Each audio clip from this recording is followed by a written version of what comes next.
Ragazzi,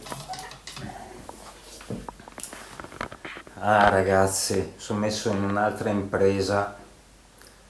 È una settimana che stampo ABS a nastro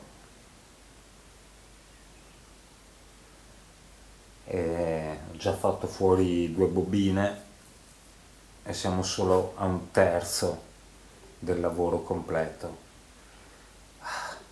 Mi sono messo in un'impresa, vabbè, niente, che cos'è?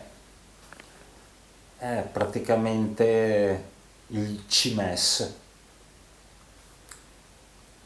l'acronimo per Cooling Mining Exhaust System, sistema di scarico per le schede video, per le GPU, per chi fa mining, insomma.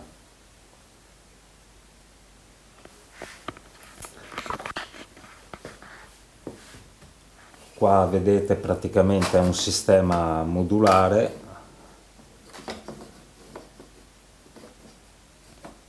si fissa con le viti qua sotto,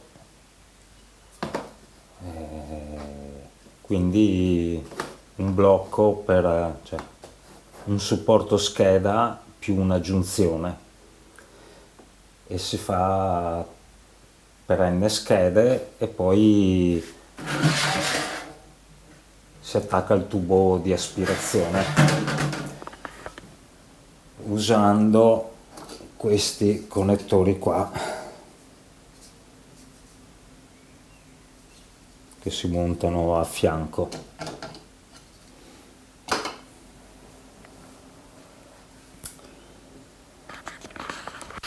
Boh, speriamo che vada tutto bene, insomma, che non si squagli.